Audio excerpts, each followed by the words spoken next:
우리 다 같이 하나님의 말씀을 봉독하도록 하겠습니다. 요한복음 14장 19절부터 24절을 저와 한 절씩 교독하겠습니다.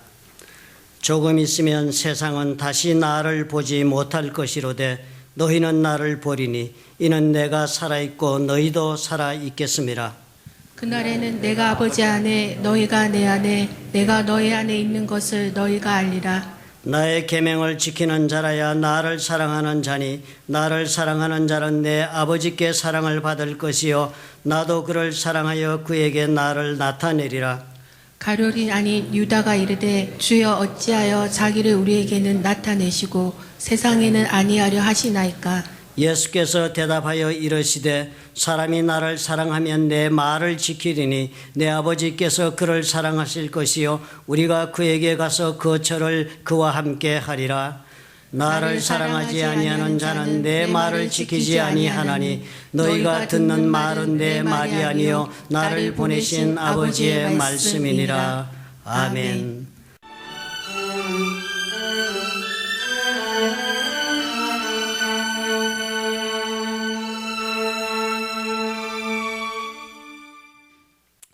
교회를 다니시는 분들과 대화를 하다 보면요, 참 놀랍게도 신앙이 깊은 분이시나 아니면 이제 방금 교회를 찾아오신 분이나 교회를 오신 분들은 마음속에 한 가지 공통적인 그런 소원이 있더라고요.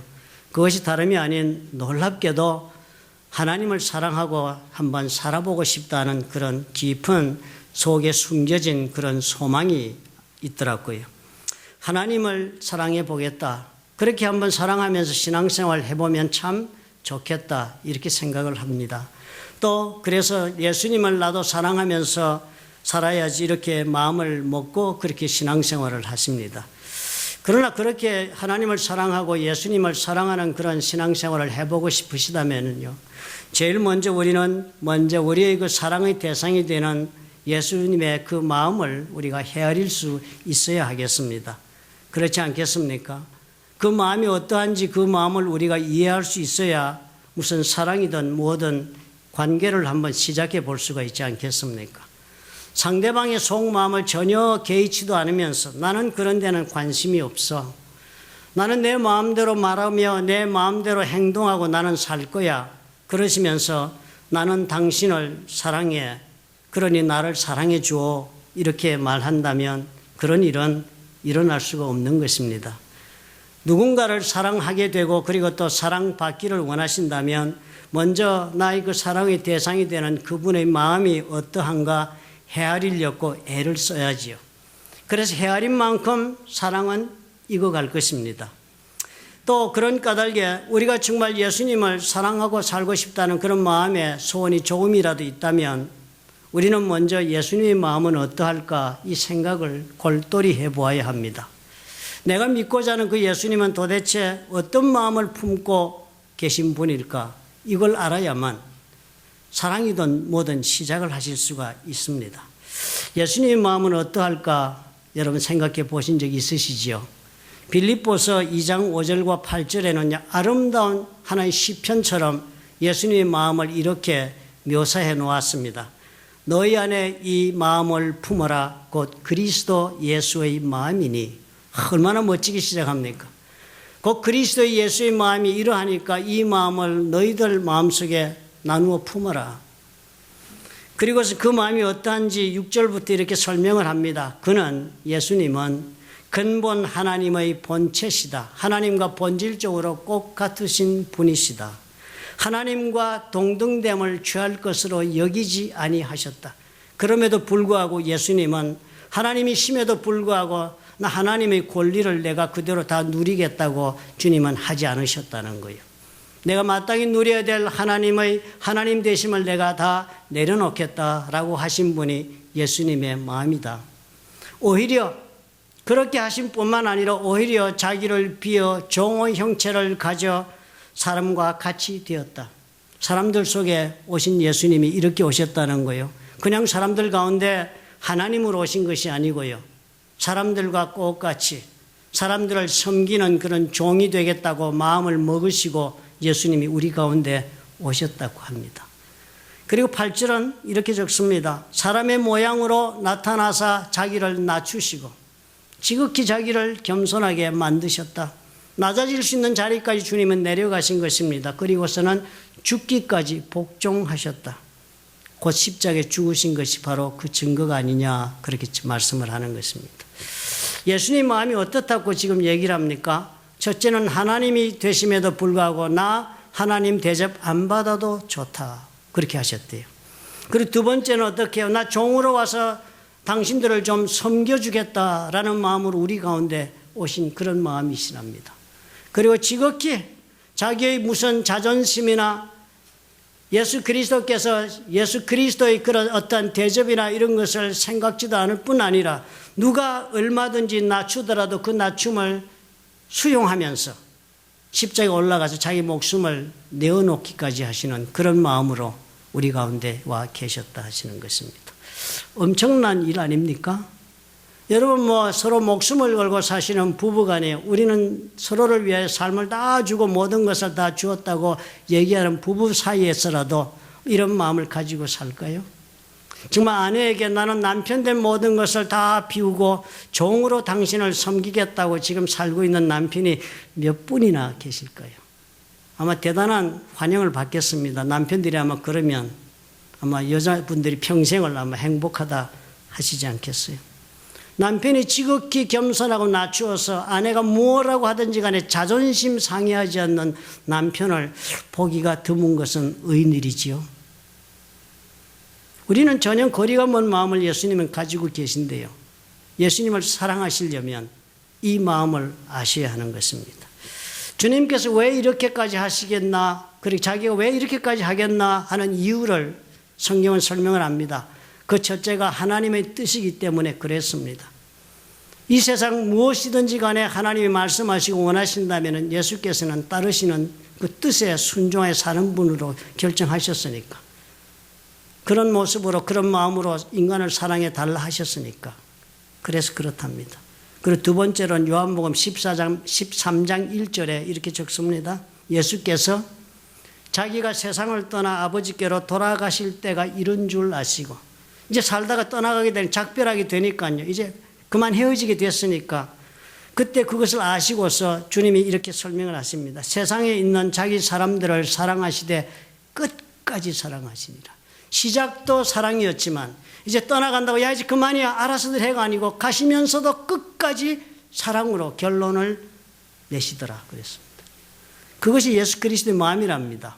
사랑해서 그렇다는 거예요. 빌립보서 1장 8절에는 사도 바울이 예수님의 마음을 더 강렬하게 이렇게 묘사합니다. 내가, 사도 바울이 얘기합니다. 내가 예수 그리스도의 심장으로, 마음이란 단어가 이게 성에 차지 않는 거예요. 마음이란 단어 그 약한 표현이 되니까 더 강한 단어가 필요해서 이 사람은 내가 예수 그리스도의 심장으로 너희 무리를 얼마나 사모하는지 하나님이 내 증인이시다. 하나님이 아신다. 바울이 내가 너희들을 얼마나 사랑하는지를 하나님 아신다는 말을 예수님의 심장을 닮아서 내가 그렇다는 거예요. 내가 예수님의 심장을 내가 지금 품고 살아. 내 심장이 내 심장이 아니야. 나는 지금 내 심장은 예수님의 심장이야. 그것을 내가 품고 너희 무리를 얼마나 사모하는지 아주 열심히 그렇게 사모한다는 것입니다. 하나님을 향한 그 사랑뿐만 아니라 우리 영혼들을 향한 뜨거운 사랑이에요. 그것을 가리켜서 예수님의 심장이 표현한 원어는요, 5장 6보를 뜻하는 바울이라는 영어의 창자라는 뜻입니다. 우리 창자의 모든 곳에서 우러나오는 열정으로 우리를 사랑한다 하는 그런 표현입니까? 엄청나지요. 예수님이 이런 마음 가지고 유다 땅에 오신 것입니다. 그렇게 오셔서 나사렛에서부터 시작하여서 갈릴리 땅 이렇게 3년 반을 12제자를 데리고서 예수께서 이 많은 일들을 다 행하셨던 것입니다. 마태, 마가, 누가, 요한복음에 적혀있는 이 예수님의 이야기는 예수님께서 그 마음을 가지시고 행하였던 일들의 기록이었습니다. 그렇게 3년 반을 사셨던 것이에요. 그리고는 이제 모든 사람들은 예수님 다 떠나고 12제자만 주님 곁에 남았고 이제 주님은 마지막 자신의 목숨을 내어놓아야 할 순간이 지금 다가와서 이제 죽음을 기다리고 있는 그런 처지에 예수님이 놓였어요. 그런데 그러면서 주님이 걱정하시는 것입니다. 내가 지금 십자가에 죽어서 내는 나아갈 길, 하나님의 뜻을 따라 행해야 할 길을 행하겠지만 이런 과정 속에 이때까지 나를 믿고 따라왔던 12 제자들은 어떻게 할꼬? 내가 이들을 놔두고 지금 내 뒤에 놔두고 나는 가야 되는데 12 제자를 어떻게 할꼬? 주님은 심히 고뇌하신 것입니다. 사랑하기 때문에요. 사랑하는 사람의 그 아픔이나 두려움이나 고통은 사랑하는 사람이 더 심하게 느끼게 마련입니다. 그렇지 않아요? 사랑하는 아들이 아프면요, 어머니는 뭐라 그래? 차라리 내가 죽어서라도 네가 나았으면 좋겠다는 부모의 사랑인데, 사랑은 그런 것입니다. 예수님이 그런 마음을 가지고 계셨던 것입니다. 12 제자를 뒤로 놔두면 가시면서, 그래서 예수께서 14장의 말씀을 주시는 거예요. 그냥 갈 수가 없으니까 주님께서 약속을 해 주시는 것입니다. 위로해 주려고. 첫 번째로 약속하신 말씀이 14장 1절과 2절에 무엇이었습니까? 데리러 온다 하는 거예요. 지금 버리고 가니까요, 조만간 이제 어떻게 해요? 무서운 살인적인 사건들이 막 진행될 터인데, 그죠? 예수님은 죽으시고 말이에요. 핍박이 막 이제 일어날 터인데, 그 와중에서 이제 이 사람들이 흩어지게 되고 두렵고 목숨을 어떻게 부지할까 두려워할 그런 일들이 저들의 삶에 지금 다가올 터인데요. 그래서 홀로 되어서 우왕좌왕 어떻게 해야 목숨을 구하나라고 생각하는 그런 입장에 떨어지게 될 것이니까, 고아와 같이 홀로 되었다라고 느끼게 될 것이니까 예수님 말씀하시는 거예요. 데리러 올게. 너희들을 데리러 오겠다. 내가 가서 아버지 집에 거할 곳이 많으니까 가서 너희들이 거할 처소를 마련하면 내가 너희들을 데리러 오겠다. 그리고 데리고 가겠다. 약속하신 거예요. 그러니까 오늘을 두려워하지 말고 잘 이겨내라. 그런 위로와 격려의 말씀을 주신 거예요. 두 번째 또 무슨 위로를 주셨다고 우리가 말씀을 통해 살폈습니까? 예수께서 저들과 함께 하시면서 얼마나 많은 하나님의 역사를 늘 이루었습니까? 제자들이 그 상황을 늘 경험하고 살았습니다. 그죠? 그리고 두 번째 예수님이 약속해 주시는 거예요. 나는 간다. 너희들은 나를 이제 잠깐이면 보지 못할 것이다. 그러나 내가 너희들 가운데 함께 있을 때 그 많은 역사를 보면서 너희들은 하나님이 함께 했다고 알지 않았느냐. 이제 내가 가더라도 너희 가운데 역사는 계속될 것이다. 너희들 가운데 이 역사가 계속되거든 너희들은 믿음의 눈으로 바라보고 하나님이 너와 함께 있다라고 믿고 오늘을 이겨라. 그렇게 당부하신 거예요. 그게 두 번째 격려였습니다. 약속이었습니다. 예수님의 그 역사가 너희들에게도 있겠다. 세 번째 주신 약속은요. 기도해라. 나의 이름으로 기도하면 무엇이든지 구하는 대로 내가 행하겠다. 이 놀라운 약속을 주신 거예요. 그런 약속을 세 가지를 해 주셨습니다. 그리고도 또 두려워하고 믿지 못할까 봐 내가 성령 보내줄 테니까, 또 다른 보혜사를 너희들이 보내줄 테니까 성령님과 함께 너희들 영원토록 동행하게 해줄 테니까 믿어라 그랬습니다. 그런데요, 이 모든 걸 가만히 생각하면 다 무슨 일입니까? 일단 현실은 혼자서 감당하는 용기를 가지고 헤쳐나가야 되는 그런 약속의 말씀드립니다. 일단은 그래야 되는 거예요. 데리러 오신다 하더라도 오늘 두려움을 내가 가슴에 안고 오늘 이 파도를 헤치고 나가는 일은 내가 해야 되는 거예요. 그렇죠?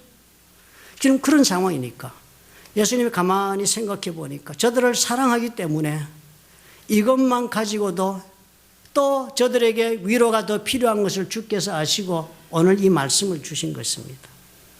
다 이 약속의 말씀을 준 것은 주님이 떠나기 때문에 주신다고 말씀하셨습니다. 14장 12절에 내가 아버지께로 갑니다.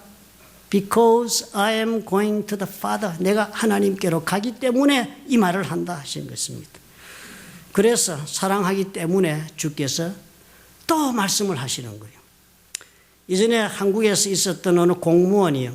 나이가 들어서 평생 직장을 공무원으로 다녔으니까 그렇게 해서 열심히 일하면서 가족들을 돌본 것이 그 아버지의 살아가는 삶의 모습이었습니다. 공무원으로 사시니까 가족들을 부양하기 위해서 자기가 좋아할 것, 무슨 자기 몸에 필요한 이런 거 먼저 찾아 할 수 있었겠습니까? 빠듯한 삶이니까 최선을 다해서 가족을 섬기느라고 열심히 살았죠. 그런데요, 어느 날 병원에 가서 진찰을 받았는데요, 암에 걸렸다. 그리고 그것도 이제 말기 단계에 이르렀다 하는 그런 판정을 받습니다. 그러니까 이 아버지요, 그 말씀을 들었는데 그 최종 심판적인 그런 판단을 받았는데 병원에서도 그런 말을 듣고도 이 아버지는 전혀 자기 삶을 돌아보지 않습니다. 이때까지 내가 어떻게 살았지? 과연 나는 나를 위해서 한 것이 무엇이지? 이런 생각을 전혀 이 사람은 하지 않는 것입니다. 오히려 이 사람들은 이제 뒤에 남을 자신의 가족들을 걱정하는 것입니다. 그리고서는 평생을 자기 가족을 위해 살아온 사람이 연금은 어떻게 되나 챙기고 내가 저금해놓은 이 저금은 얼마나 어떻게 어느 구제에 있는지도 챙겨놓고 자기가 죽었을 때 자기 아내가 가족들과 더불어 살 수 있도록 모든 준비해놓은 것들을 하나씩 둘씩 챙기고 점검합니다. 그리고서 맨 마지막에 이 아버지는 자신의 생명보험 증서를 준비하고 마련하고 그리고 또 챙겨서 자기 죽은 다음에 남을 가족들을 위해 준비하는 그런 모습을 우리가 그 당시 신문에서 읽었던 기억이 있습니다. 참으로 눈물 나는 모습이 아니에요. 가족이 도대체 뭔데 이 아버지가 이렇게 삽니까? 사랑한다는 것이 도대체 무엇이길래 이렇게까지 자기 자신은 돌보지 않고 남은 사람을 걱정하며 가는 일을 합니까? 지금 예수께서 바로 이런 말씀을 하고 계신 것입니다. 지금 십자가에 죽으시면서요.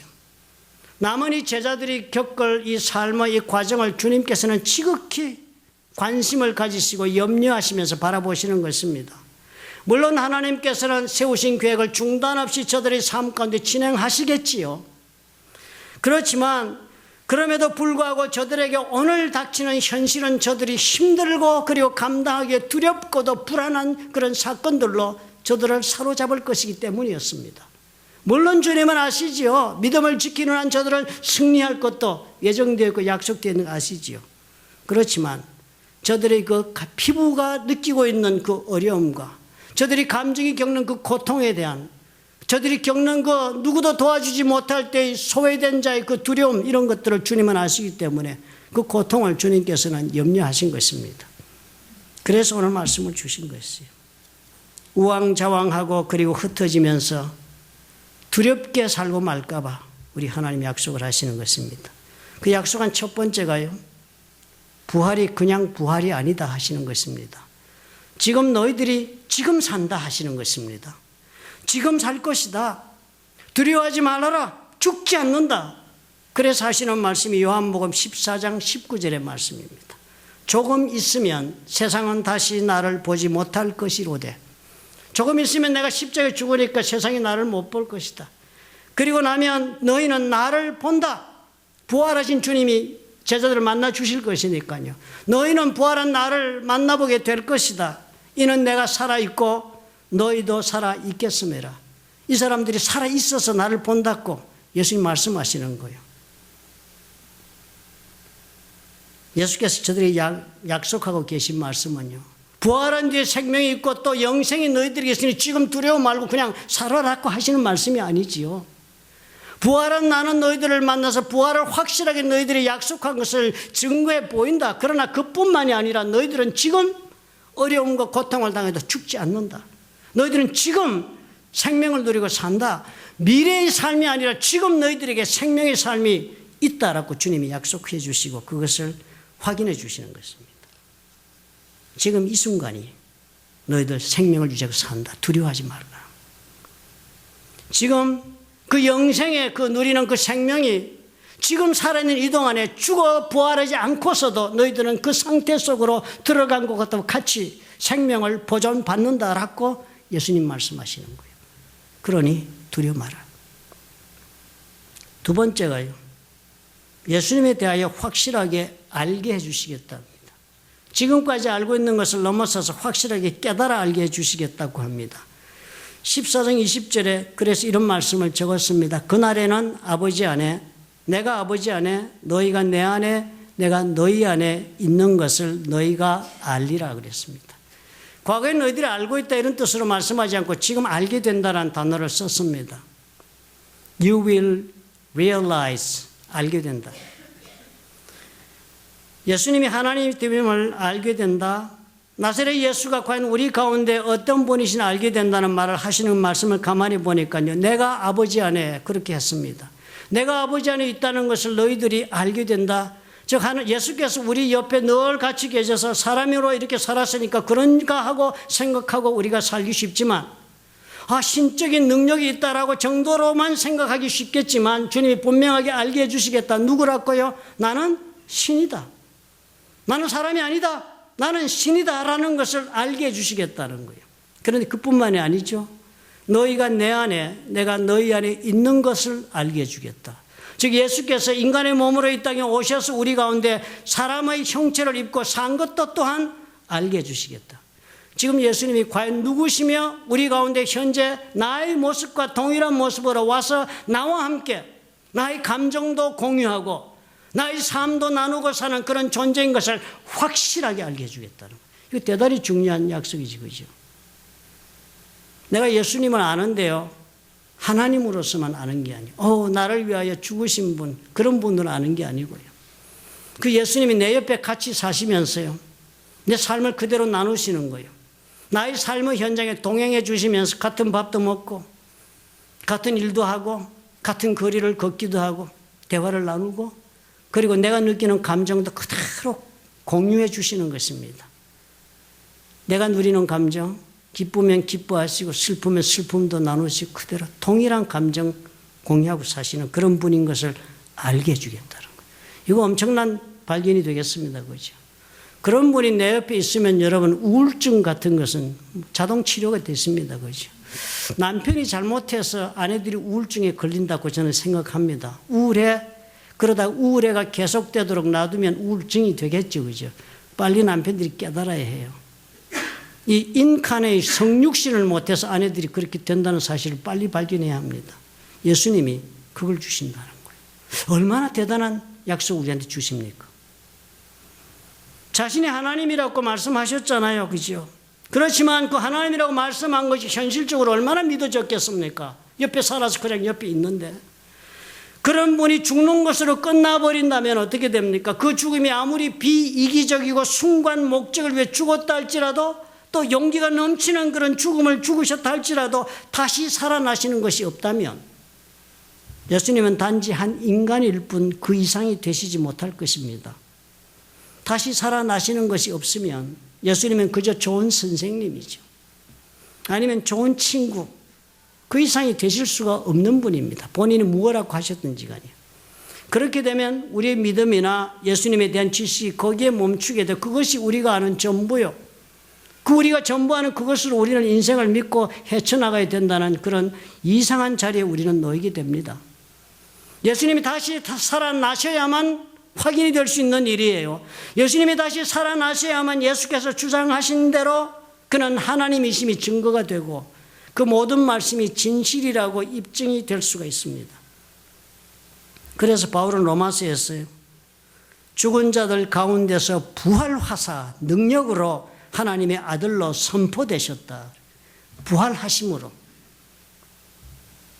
그렇게 부활하셔서 하나님 되신 분이 내 삶의 자리에 내려오시니까 이게 우리에게 큰 힘으로 다가오죠. 그렇지 않아요? 저같이 아무리 능력 없는 사람이 여러분 옆에 있으면 무슨 도움이 됩니까? 그런데도 어려울 때는 목사라도 옆에 있으면 위로라도 되지 않아요? 존재란 것이 그런 것입니다. 나와 같은 삶의 자리에 와 있어 준다는 것이 그토록 놀라운 힘을 발휘하는데요. 하나님이 나의 모습과 똑같은 모습으로 나의 삶의 현장에 동일하게 오셔서 나의 감정을 나누시면서 그렇게 있어 주시겠답니다. 엄청난 것을 약속하십니다. 세 번째는요, 직접 와 계시겠다는 거예요. 몸으로 와 계시다는 것입니다. 몸으로. 자신을 직접 우리에게 드러내시면서 우리가 함께함을 확인할 수 있도록 해 주시겠다고 합니다. 나의 계명을 가지고 지키는 자라야 나를 사랑하는 자니 나를 사랑하는 자는 내 아버지께 사랑을 받을 것이요 나도 그를 사랑하여 그에게 나를 나타내리라. 아주 심플하게 무슨 일이 벌어지는지를 그냥 쉽게 설명합니다. I will show myself to him. 그 제자들에게요, 내 자신을 보여주시겠다는 거예요. 보여주시겠다는 거예요. 직접 보게 해주시다는 거예요. 직접. In presence. 임재하심 가운데 늘 우리가 있도록 해주시겠다는 것입니다. 이 약속은 성령을 통하여 우리 가운데 와 주시겠다고 약속하신 그 약속과도 동일한 약속이 되시겠습니다. 그죠? 17절에 성령께서 너희와 함께 계시며 또 너희 속에 계시겠다 하신 그 말씀, 그것을 넘어서서 우리는 어떻게 해요? 주님이 지금 나와 함께 계신 것을 확인할 수 있는 것입니다.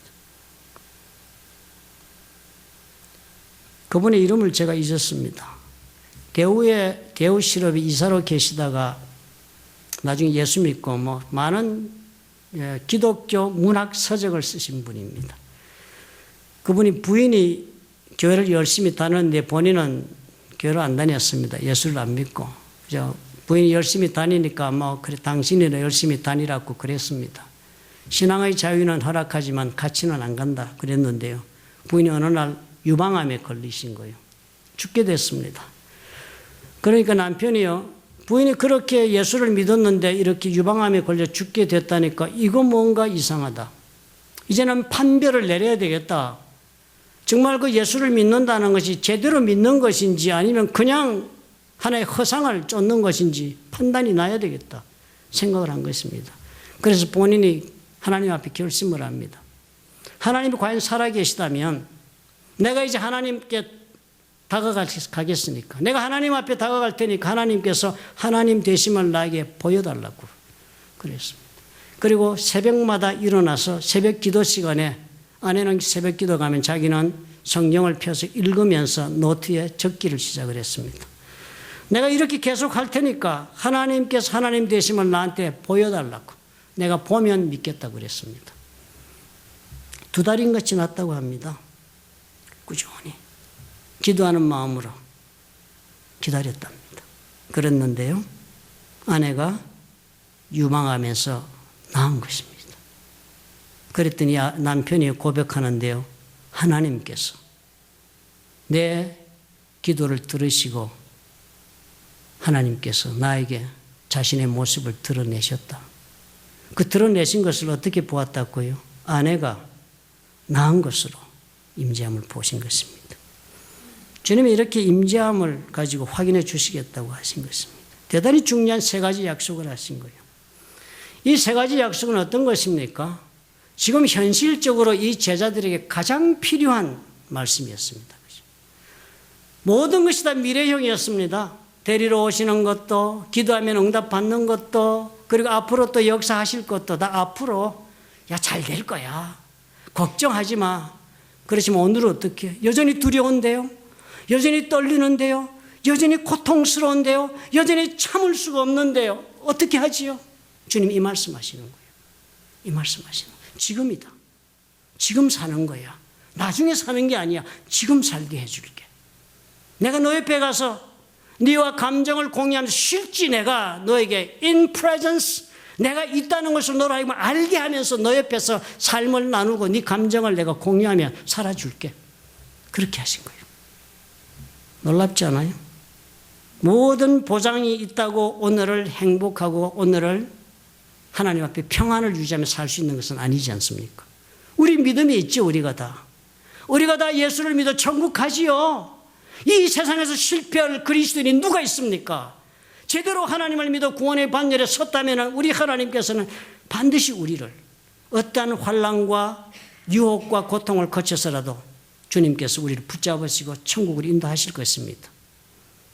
그러나요, 그 가는 길을 어떻게 하라고요? 주님 그 말씀하시는 거예요. 그 가는 길에 내가 이렇게 해주겠다. 사랑하시기 때문에 주신 약속 아닙니까? 오늘 우리가 사는 현실에서 그렇기 때문에 우리가 오늘을 이기고 기뻐하며 감사하며 살 수 있는 것입니다. 오늘 주님이 나와 함께 해주시면서 나의 아픔을 어느 누구도 이해하지 못해도 주님은 그 아픔을 공유하시면서 나에게 오늘 지금 필요한 나에게 힘을 주시면서 동행해 주실 것을 약속받았다. 이것이 얼마나 중요합니까? 우리가 이런 말씀을 오늘 보면서요. 사실 우리가 올해 한 해 동안에 살아오면서 참 우리가 사랑하며 살렸고 애를 썼지만 과연 우리는 어떻게 얼마만큼 사랑했는가 돌아볼 수가 있겠습니다. 우리는 마음으로는 사랑하지만 또 우리는 정말 간절한 뜨거운 마음으로 사랑한다. 그래서 그렇게 우리가 삶을 우리가 한 해를 살아왔지만 과연 이런 사랑의 방법을 우리가 알고 있었던가? 이런 예수 그리스도께서 이 제자들에게 모든 보장을 하신 것 왜 더하여서 가지고 계셨던 이 세 가지의 마음을 우리도 품고 살았던가? 한번 돌아볼 수 있어야 하지 않겠습니까? 이런 마음이 있어야만 사랑이 사랑다워지니까요. 특히 우리 이민 1세대들이 이런 사랑에서 우리는 많은 실패를 경험한 사람들입니다. 우리는 어린아이들을 데리고 미국에 오신 분들이 많지요. 자녀들 데리고 온 사람들이요. 자녀들을 누구보다 사랑해서 이 자녀들에게 그 어느 누구보다도 우리 사랑이 저들의 삶 가운데 참으로 놀라운 그들의 인생의 기회를 열어줌으로 우리 사랑이 전달되기를 원하고 또 저들의 삶 가운데 참으로 놀라운 그 기회를 통하여 저들이 성공하여서 삶을 정말 보람 있고 그리고 의미 있고 능력 있게 살도록 해줌으로 우리가 우리 사랑이 꽃을 피운다고 우리 생각하고 오지 않았습니까? 그래서 우리 정말 아이들 사랑해서 열심히 살았죠. 열심히 안 산 분들이 여기 어디 있습니까? 얼마나 열심히 살았습니까? 그런데도 불구하고 어땠습니까? 우리와 우리 자녀들의 사이는 그 사랑이 있었던 만큼 그렇게 좋은 관계, 올바른 열매를 그런 결실을 맺고 오늘 우리가 이 자리에 와 있습니까? 전혀 우리가 그렇게 사랑하며 살고자 노력하였고 실제로 우리 인생을 희생하면서 투자했음에도 불구하고 왜 우리의 사랑은 상처로 돌아오고 열매도 없이 공허하게 땅에 떨어진 것처럼 보여지고 그런 결과를 우리가 경험하게 됩니까? 바로 예수 그리스도의 이 현실에 대한 예수 그리스도의 마음이 결핍되어 있었기 때문입니다. 우리가 이것을 간과하고 살았기 때문입니다. 우리는 그렇지요.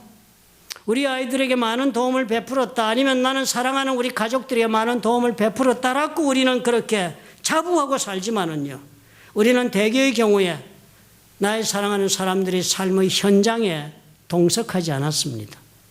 그 현장에 우리는 같이 있지 않았습니다. 내 사랑하는 사람이 인생의 중요한 일을 겪을 때마다 그 자리에 내가 함께 주지를 못한 삶을 살면서도 나는 사랑하고 산다고 생각한 적이 얼마나 많았습니까? 우리 자녀를 키우면서 우리는 중요하지 않다고 생각했지만 자녀들에게는 중요했던 일들이 얼마나 많았습니까? 자신들의 삶 속에 크고 작은 이벤트요. 우리는 겨우 생일 파티 정도만 하면 다 되는 줄로 알고 살았죠. 보이스카웃이나 좀 도와주면 되는 줄로 알고 살았죠. 그들의 삶의 현장에 우리가 있을 수 있어야 했습니다. 마치도 우리는 사랑하면서 말로 우리가 사랑하는 것과 똑같은 결과를 빚는다고 성경은 기록합니다. 실제로 우리는 많은 것을 했다라고 얘기하지만 야고보서 2장 15절이 바로 그런 사람들에 대한 공명이 아닙니까? 만일 형제나 자매가 헐벗고 일용할 양식이 없는데 너희 중에 누구든지 그에게 이르되 평안히 가라, 덥게 하라, 배부르게 하라.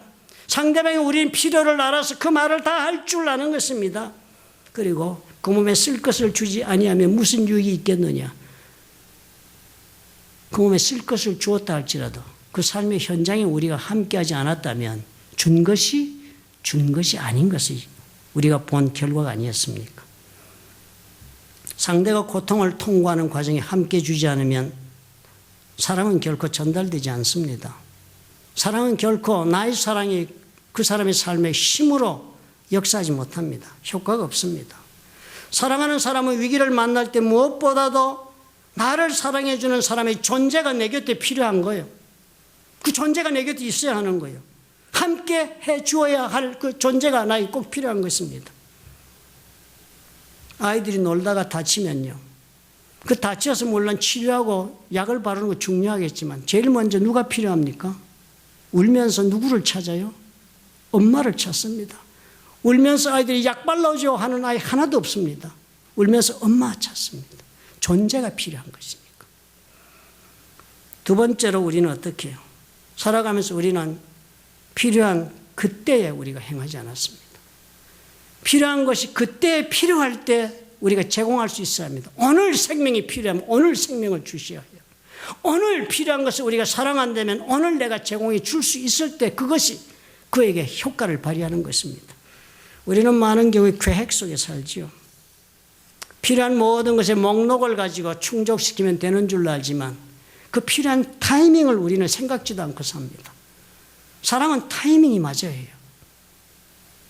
저희 어머니가, 저는 홀 어머니 외아들로 자랐으니까요. 어머니와 사이가 대단히 다른 사람들보다 좀 긴밀합니다.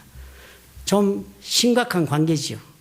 그런데 제가 미국에 와서 살게 되는데 어머니 아무리 모시고 살려고 해도 와서 살다가는 못 살겠다는 거예요. 동네에 뭐 지금 사람도 없고 보니까 집안에 막 퍽 들어앉아가지고 택시도 못 타고 못 살겠다고. 2달 있다가 가시고는 안 오시겠다고. 내가 외아들인데 한국에 그렇게 사시면 어떡해요.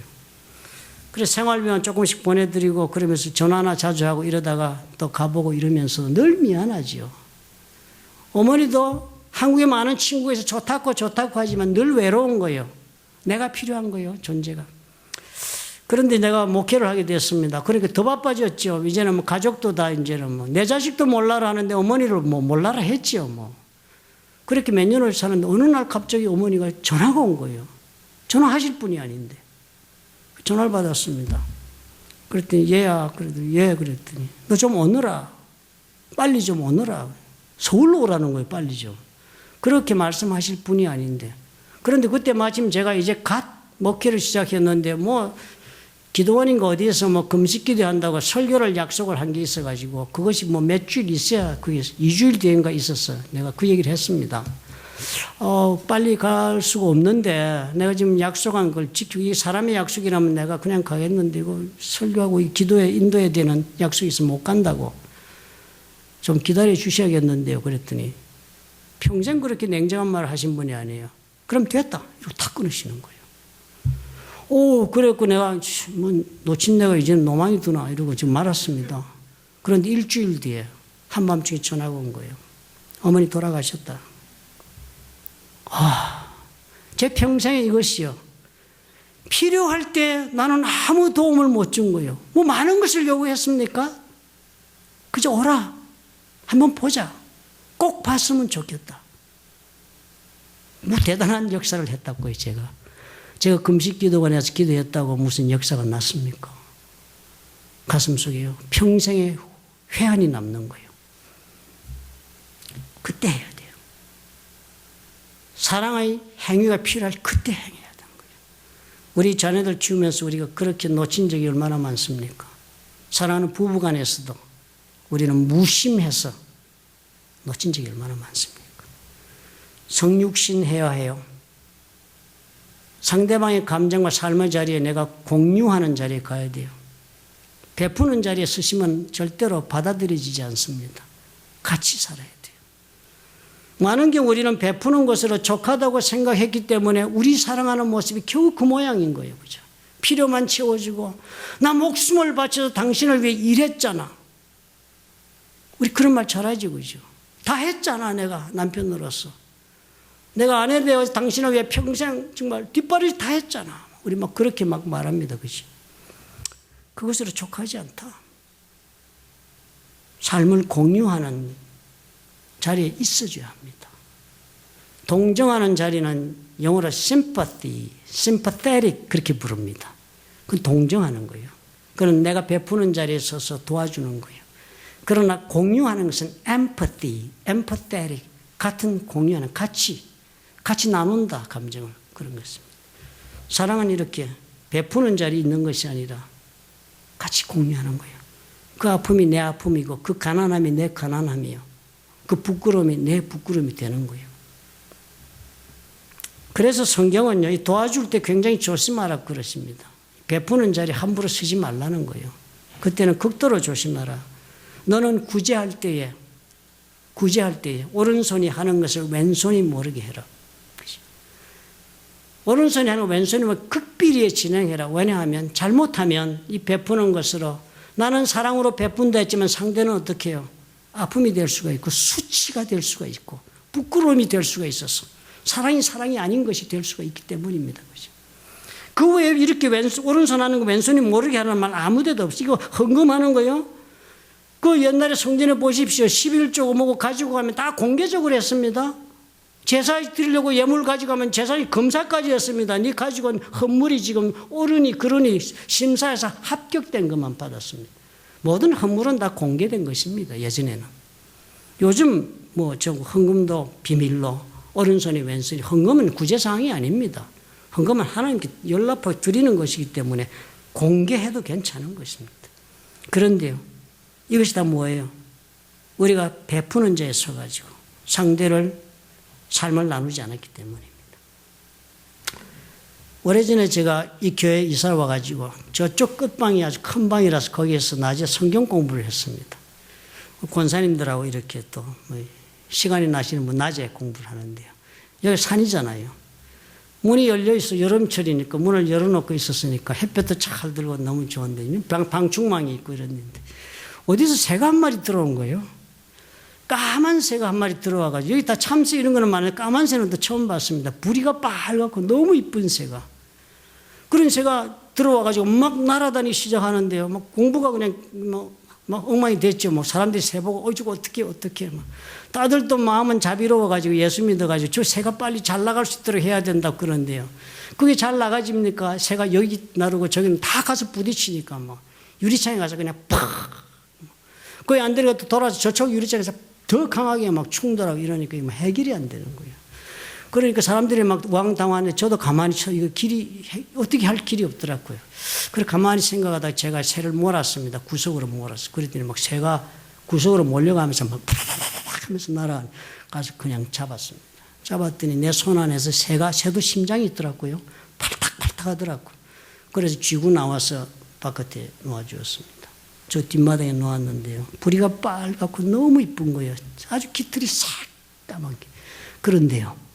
놓아주었는데 걸어서 이렇게 날아서 갈 줄 알았는데요. 날지를 않고 뒤뚱뒤뚱 걷는 거예요. 가만히 보니까요. 내가 꽉 잡아 놓아가지고 다리를 다쳤나 봐.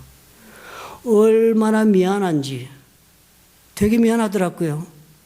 저를 살려주고 뭐고는 둘째치고 내가 잘 몰라가지고 새한테 얼마나 미안한지요. 참 나는 사실 내 마음은 안 그랬는데 네가 내 마음을 좀 알아주면 얼마나 좋으려나. 우리가 사랑하고 이런 것 같습니다. 그렇죠? 상대방의 입장에서 같이 그 사람이 원하는 감정으로 수준으로 방법으로 내가 사랑해 주지 않으면 그 사랑이요. 아픔으로 가는 거예요. 아픔으로. 예수님 사랑하신다는 그 사랑은요. 천국의 보장 정도의 사랑이 아니죠. 놀랍지 않습니까? 주님께서는 내가 필요한 현장에 내가 필요한 것을 지금 나의 삶을 그대로 같이 나누면서 해주시겠다 약속하셨어요. 그분이 오늘 저와 여러분과 성령으로 함께 하신다 하십니다. 믿으시면 아멘 하시기 바랍니다. 좋으신 아버지 하나님.